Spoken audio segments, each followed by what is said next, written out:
ब्राह्मण प्रतिपालक हिंदवी स्वराज्य संस्थापक सिंहासनाधीशित जाणता राजा छत्रपती शिवाजी महाराज की, छत्रपती शिवाजी महाराज की जय। शिवाजी जय भवानी। शिवसेना प्रमुख मान्य बाळासाहेब ठाकरे यांचा, शिवसेना प्रमुख मान्य बाळासाहेब ठाकरे यांचा आवाज कुणाचा? एकनाथजी शिंदे आगे बढ़ो, एकनाथजी शिंदे आगे बढ़ो, एकनाथजी शिंदे आगे बढ़ो। धन्यवाद। आता मला वाटतं इकडे कोण आणि तिकडे कोण असा आमच्यापेक्षा मीडियाच्या मंडळींना अधिक प्रश्न पडत असतो आणि म्हणून त्याच्या आधी मी एवढंच आपल्या सगळ्यांना सांगेन, हे व्यासपीठ बघा, हे व्यासपीठ बघा। आता ज्यांनी सांगितलं अरे तिकडे माझा शेतकरी उद्ध्वस्त होतोय, मला तुमचं पुष्पगुच्छ गुच्छ नको, ह्या संवेदना दाखवणारे आमचे एकनाथ शिंदे, आपले ज्येष्ठ नेते मुख्य नेते एकनाथ शिंदे आहेत, आमचे गजाभाऊ आहेत, आमचे अडसूळ साहेब आहेत, ही सगळी मंडळी इथं नेते मंडळी बसलेत, हे बघा व्यासपीठावरती। आणि मगाशी येता येता मी माध्यमांमध्ये पाहिलं, तिकडचं व्यासपीठ पाहिलं आणि तिकडचे नेते पाहिले, वायकर साहेब मला हसायला आलं, वायकर साहेब मला हसायला आलं। एक वेळचं ते शिवसेनेचं व्यासपीठ, कुठे दत्ताजी साळवी, कुठे दत्ताजी नलावडे, कुठे अमरराव जोशी, कुठे नवलका साहेब, कुठे वामनराव महाडिक साहेब, कुठे आमचे सरपोतदार साहेब। आणि आत्ताचं व्यासपीठ पाहिलं ते शिवाजी पार्कचं, मी वाईट वाटलं, डोळ्यातून पाणी आलं। उद्धवजी, तुम्हाला मुख्यमंत्री पदाचा हव्यास होता, हव्यास, आणि मुख्यमंत्री झालात काँग्रेससोबत जाऊन, आणि म्हणून ही मराठी माणसाची एकत्र असलेली मूठ ही फोडण्याचं पाप तुम्ही केलंय, होय तुम्ही केलंय। शिवसेना प्रमुखांच्या विचाराला तिरंदाजी दिलीत, शिवसेना प्रमुखांच्या विचाराला काळीमा फासलात आणि काँग्रेससोबत जाऊन सोनिया गांधींच्या पायावरती शिवसेना घाण ठेवली। अरे मला अभिमान वाटतो एकनाथजी शिंदे यांचा, त्यांनी निर्णय घेतला, होय शिवसेना प्रमुखांचे विचार आम्ही खाली पडू देणार नाही, शिवसेना प्रमुखांचे विचार पुढे घेऊन गेल्याशिवाय राहणार नाही, ही भूमिका एकनाथजी शिंदे यांनी घेतली। आणि म्हणून शिंदे साहेब, आज हे सगळे शिवसैनिक आहेत ना, हे तुमच्या पाठीशी खंबीरपणे उभे आहेत। हा सगळा शिवसैनिक महाराष्ट्रातला, मुंबई ठाण्यातला फक्त, मला शिंदे साहेबांचा फोन आला, रामदास भाई संबंध महाराष्ट्रात दुष्काळग्रस्त झालाय, मोठ्या प्रमाणामध्ये पाऊस पडलाय, लाखो कुटुंब उद्ध्वस्त झालेत, आणि म्हणून हा आजचा दसरा मेळावा जर असला, आनंदाचा मेळावा असला, तर आपण सगळेजण शेतकऱ्यांच्या दुःखात सहभागी झाले पाहिजेत। आणि फक्त महाराष्ट्राचा मेळावा न घेता फक्त मुंबई ठाण्याचा आपण घेऊया, मला खूप समाधान वाटलं, खूप समाधान वाटलं। संवेदना आहेत या नेत्याला।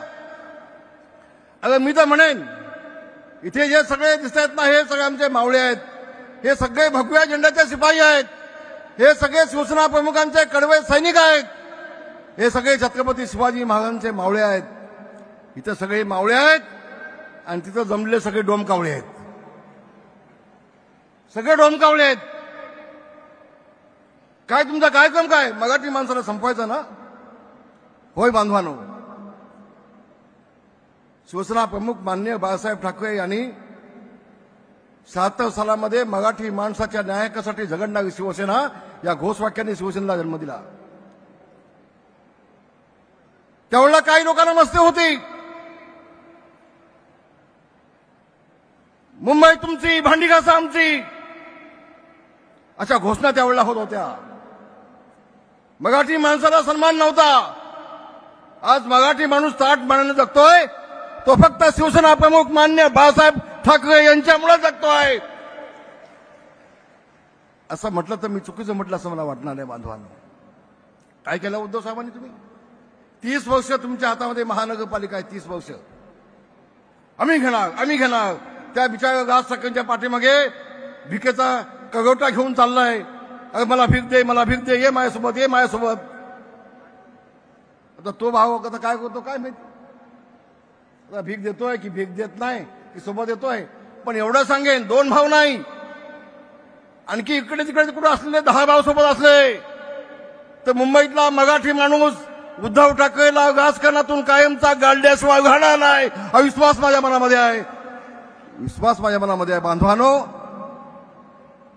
मी खूप अस्वस्थ आहे. 30 वर्षामध्ये माझा मुंबईतला मराठी माणूस, मग तो लालबागचा असू देत, तो दादरचा असू देत, तो गिरगावचा मराठी माणूस असू देत, ही सगळी माणसं तर आहेत कुठं? सगळी नालासोपाईच्या पलीकडे गेली, कल्याण डोंबिवलीच्या पलीकडे गेली. उद्धव ठाकरे पाप कुणाचे आहेत? कुणाच्या हातात नगरपालिका होती? अरे गिरगावमध्ये जिथं मराठी माणूस होता, जिथं आमच्या गिरणी होत्या, तिथे 50-50, 60-60 माळ्याच्या बिल्डिंग झाल्या आणि त्या बिल्डिंगमध्ये एकही मराठी माणूस शिल्लक नाही. पाप कुणाचं?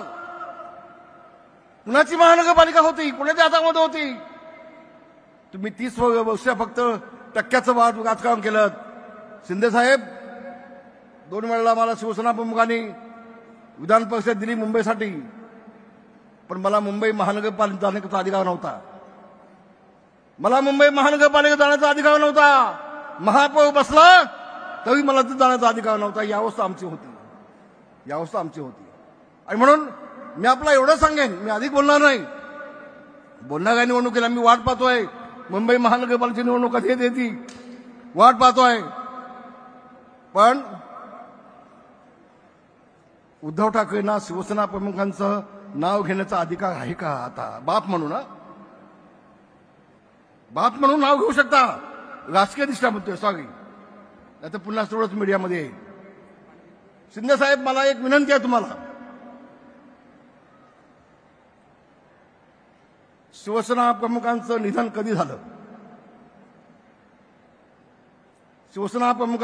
कधी झालं आणि त्यांची बॉडी किती दिवस मातोश्रीमध्ये ठेवली होती कडा माहिती.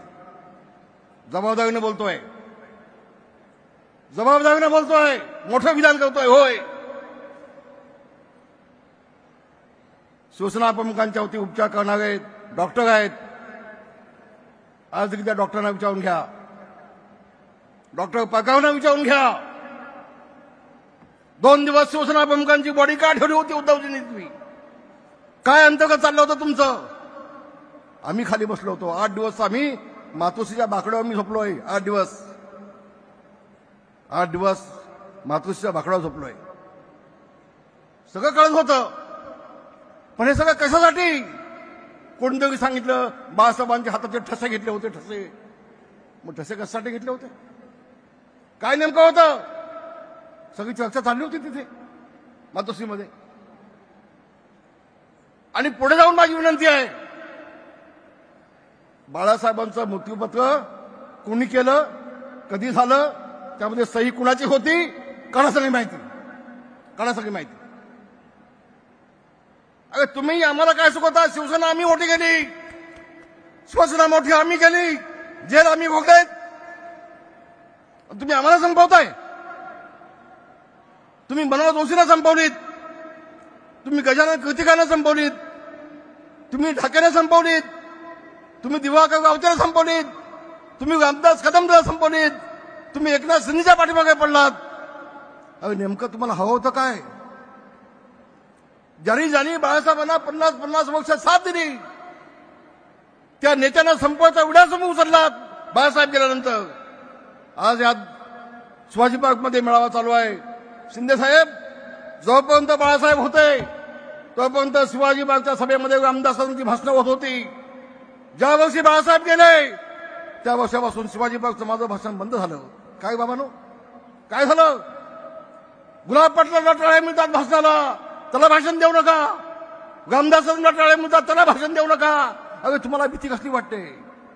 तुम्हाला भीती कधी मुळे सांगतोय आज तुम्हाला आपल्याला मी मुंबईतल्या सगळ्या शिवसैनिकांना हात जोडून सांगतोय, उद्याची लढाई ही मराठी माणसाच्या अस्मितेची आहे. उद्याची लढाई या भगव्या झेंड्याला अधिक तेज देण्याची आहे. हे युद्ध आहे, हे राजकीय युद्ध आहे. कुणीही गाफील असता कामा नये, कुणीही गाफील असता कामा नये. आणि म्हणून दिवस रात्र एक केलं पाहिजे. ही मुंबई मिळवण्यासाठी 105 हुतात्मे मराठी माणसाने दिलेले आहेत. मुंबई अशी नाही मिळाली, त्यामधले 70 गृहिणी कामगार आहेत. आणि म्हणून ज्यांनी 30 वर्ष या मुंबई महानगरपालिकेचा वाट लावून टाकली, उद्ध्वस्त करून टाकली, फक्त टक्के खाल्ले, मराठी माणसाला उद्ध्वस्त करून टाकलं, त्या उद्धव ठाकरेला उद्याच्या राजकारणातून कायमचं उद्ध्वस्त करून टाका ही विनंती करण्यासाठी बांधवांनी मी आपल्या समोर आलेलो आहे. होय, उद्याच्या निवडणुकीमध्ये शिवसेना भाजप महायुतीचा भगवा झेंडा फडकलाच पाहिजे. होय बांधवांना, फडकला पाहिजे. हा छत्रपती शिवाजी महाराजांचा भगवा झेंडा, आई तुळजा भवानीचा भगवा झेंडा, संत रामदासांनी छत्रपतीच्या हातात दिलेला हा भगवा झेंडा, हा शिवसेना प्रमुख मान्य बाळासाहेब ठाकरे यांचा भगवा झेंडा, हा शिवसेनेचा भगवा झेंडा, हा मावळ्यांचा भगवा झेंडा मुंबईच्या महानगरपालिकेवरती फडकलाच पाहिजे अशी विनंती करतो आणि आपल्या सगळ्यांची गदा घेतो. धन्यवाद. जय हिंद, जय भीम, जय महाराष्ट्र.